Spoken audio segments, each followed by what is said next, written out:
And we have someone following now that's going to be introducing one of our local heroes as well.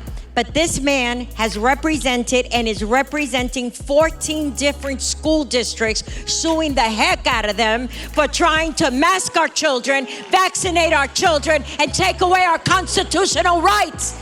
And we're saying no. And we have this man as a lawyer, and we need more lawyers that'll step up and say, we will fight for you.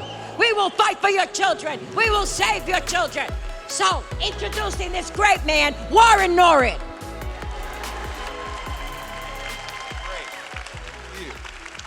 More of that. That's great. Thank you very much. So, am I supposed to sit somewhere? I'm okay? All right. So some of you know we do a lot of fun things at our law office, but I can tell you that one case stands out above all others, and that's why I'm here today. So in March of last year, when they first said some people have essential jobs and some people don't have essential jobs, and I thought that's kind of strange. If you have a job, puts food on your table, usually it's pretty essential to you. So we started putting together what's called a writ of mandamus to say we want the Supreme Court to put an end to this. We had about 15 or so 20 people from all over the state, a vape shop in San Antonio, hairdresser in Dallas. Yeah, we'll talk about hair. Axe throwing organization. You never heard about these guys, and there's a reason. We continue to go through this, and Shelley Luther, of course, the hairdresser in Dallas, said, Warren, I can't wait for this other thing you're doing. I got to open. Okay, Shelley. Now you realize something may go wrong here, right? You might go to jail, but I'm with you. She don't want to do it. So she opens up, and of course, unsurprisingly, the city of Dallas, the unelected city manager, T.C. Broadnax, had put together the 8th emergency rules, elected by nobody, passed by no organization, just rules we're going to pass, we're going to enforce because the city manager wants to enforce these rules. So some of you may have seen the video so Shelley first said, I'm brave enough to take on the whole world with our writ. And then again, she was brave enough to open when nobody else was. And then when she had the opportunity, she may talk about this a little bit, during the recess, we had a chat, said, you can apologize. You know, what did the judge want? He wanted her to bend the knee. Bend the knee. Show me respect for no reason other than I'm in charge of putting you in jail or not. And that judge could have hit her with $2,000 a day and no jail. He could have said, you know, I know where you are, and I've got to enforce the law as I understand it, and hit her with $2,000. But he didn't do that. He said, no, I'm going to put you in jail. Now, she was in jail from May 5th to May 7th. She was in jail. She had no idea what was happening. Many of you do know what was happening, right? The world went crazy because there was a pent-up energy, a pent-up feeling of this is wrong. It is wrong to tell people they can't work for a living.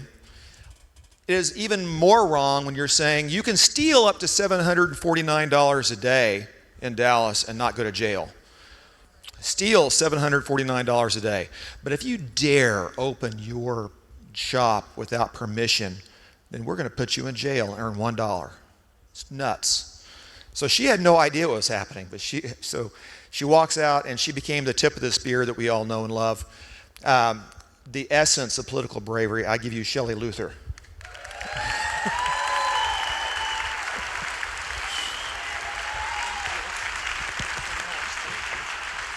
Thank you. Hi, everybody. Thank you for coming. It's so good to see you. This is awesome. So thanks for giving me the time to speak to you. It's crazy because I was just telling someone backstage that it seems like this was so long ago, but at times it seems like it was yesterday. Do you have that weird feeling too? I sure did not think that we would be here where we are now.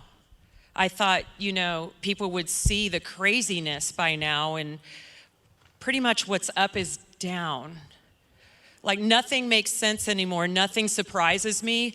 People's comments on social media don't surprise me. They don't even anger me anymore because I'm like, stupid, I can't deal with this. Like I can't.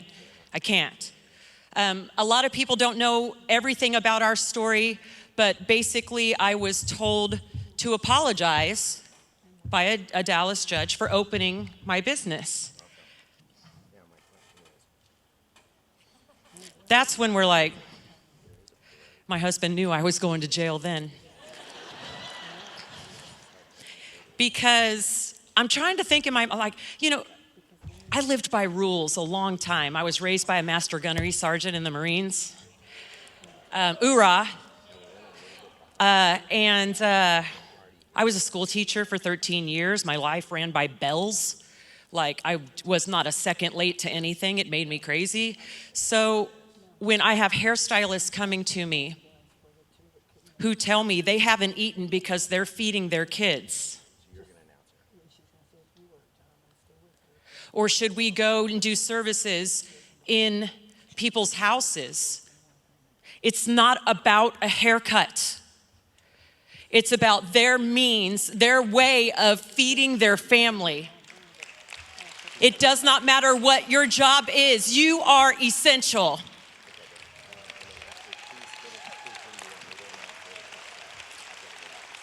So when that judge tells me I can put you in jail for 180 days because that's Greg Abbott's ordinance, that's what it said. 6 months, y'all, for opening my business. And he said, you hold the keys.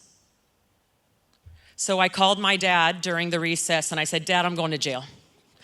That joke that we used to have about, at least I've never been, yeah, that's done. We're done with that joke. And then the next time I talked to my dad was more than 24 hours later saying, he gets the collect call from jail. That's got to be scary for a dad in another state. For some reason, I wasn't scared. And let me tell you why. When we opened the salon, we had a line so far out the door you could not see the last person. We had people flying in from states all over, bald men. Hey, can you do something with this?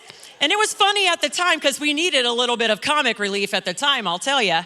But we had hairstylists because I had almost 20, but only 3 showed up because they were scared they were going to get their licenses taken away. I don't blame them. But they made over $3,000 a day. Hairstylists.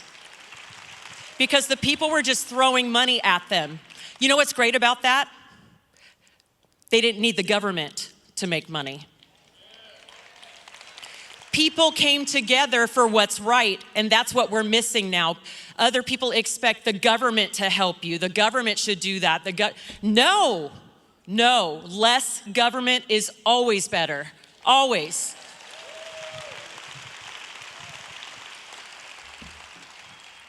So we weren't even political before this at all. 0. We voted for the president. I voted for Trump twice. Love him. So let me tell you, after I get out of jail, Fox News is blowing our phones up and everything. And we're actually driving to Michigan to go help Carl Menke, the barber, who's like 80-something, and they were trying to shut him down. And so we stop every hour and I'm on, doing Zoom interviews with Fox News. And one of the commentators says, Maxine Waters says, you should be ashamed of yourself for going against the government and opening your business. What do you think? And I'm like, she should be ashamed of herself for taking a paycheck and telling all of us what to do. So my husband gets back in the car and I'm like, who is this Maxine Waters? Here's the thing though, people, who cares? These politicians act like they're celebrities. They are not. They are your servant. They work for you. They need to start acting like it. That's where we first start. What's up is down. That's the problem. And you can start acting like a celebrity when you actually vote and do the things that you said you're going to do. Big problem. So not political at all. So I didn't want to make this political. I didn't want to be famous. Now we can't go anywhere, and it's good and bad. I still have like 6 security guards here because people threatened our lives, our children's lives. We had a helicopter flying over our house. It's crazy. But I will tell you, it was worth every minute of it. Every minute of it. So we started a charity because, everybody knows about that big GoFundMe account that happened, right? I was in jail. My husband, they didn't give me a phone call the first day, but the second day, my husband's like, babe, there's like $500,000 in a bank account. And I'm like, in the jail. We had not paid our mortgage for 2 months because I paid the salon lease. And then there's $500,000 in an account. So of course we had to pay Warren. I'm just kidding, Warren. No, I'm not. So we had to pay Warren, but we also started a charity called Courage to Stand. We put $100,000 directly in that right away. And so what we did was we wanted to help businesses, not the ones that wanted to, we needed people to go against the government and stand up. And so we said, if you stand up, like the restaurants were still closed, a lot of things were still closed at the time. If you stand up and say, I'm gonna open no matter what, not only will I help finance your opening, I will stand out there myself with you. That's what we need. And so we went to a barber shop, a Black-owned barber shop, and we gave $18,000 to them. There was a guy that was living in his car, and he was trying to go back to barber school right before COVID hit to make his life better again for himself. He wanted to work, not the government give him money. We gave them $18,000. We got him started in a furnished apartment. We paid for his barber school, the entire thing. He just graduated a few months ago, and now he's teaching at the school.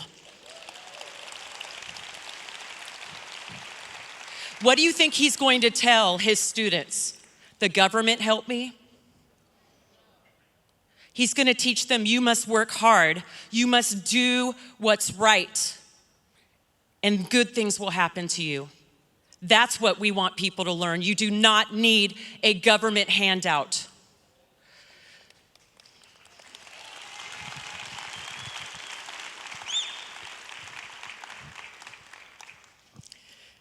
This is all tough. Right now, it's still tough. When you stand as one person, and there's people saying, I can't believe you opened your business. I said, I can't believe you didn't. Like, did money fall from trees at your house? Because I can't believe it, right? But let me tell you something. A state Senate seat opened after I got out of jail. A lot of you know I ran for state Senate. And let me tell you, I didn't win the votes. I did not win the Senate seat. But because I had to stand and debate the rhino,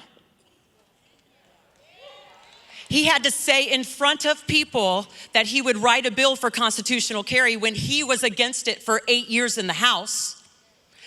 He had to say that he would abolish abortion because that was the term I was using. He had to say all of those things in front of all of these people, and he went from a failing rate conservative ranking in the House to above 90 this year in the Senate. I said, you're welcome. But here's the thing, I didn't even have to go to Austin. You must stand up. You must do something, and it may not be going to jail. Oh yeah, Abbott took that away too. Fire Abbott. Anyone but Abbott. Hashtag anyone but Abbott. That's a whole nother forum. But I will tell you, for those of you that still have an inkling of belief in Governor Abbott, he is a snake. He is dirty. When his office, not even him because he's a coward, when his office tried to contact me and they were saying they were working things out with me, they said, well, what do you think we could do to get salons open sooner? And I said, why are we closed? They said, that's classified. What? That's when I knew it was not about safety, because the dog groomer next door, wide open. Botox, abortions, CBD, alcohol to go, boob jobs, the day I went to jail. It is not about your safety. It is about power and control. And the more that you comply, the more they will take. And it cannot be one person. It cannot be one person. And if it's not you, then who? Who? Because I can guarantee you, all these people sitting at home before I went to jail were thinking, man, I wish somebody would stand up. That's you. I'm no different than you. I'm like, we're nobody. We didn't know anyone. We weren't political. We didn't want to fight. But in my mind, God was saying, you must stand up. And I know you guys heard it too.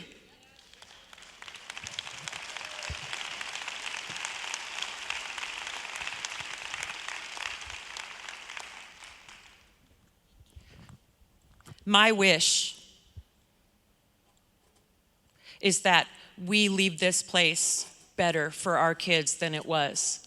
And right now, it's not going that way. It's not. And your role might not be going to jail, but there's plenty of other things you can do. I was standing, sounds crazy, but I was standing on a street corner last night with a vaccine mandate sign in front of Raytheon. You're not putting something in my body that you have not tested over time. How many of you see those signs and say, for $300, we'll let you, you can go through this case study, and all of you go, yeah, let's do that. That's what you're doing. When did that become a good idea? What's up is down, and it must stop. It starts with you. I just hope that you all, when the time comes, which is now, you have the courage to stand. Thank you guys so much. Thank you. Thank you, Shelley.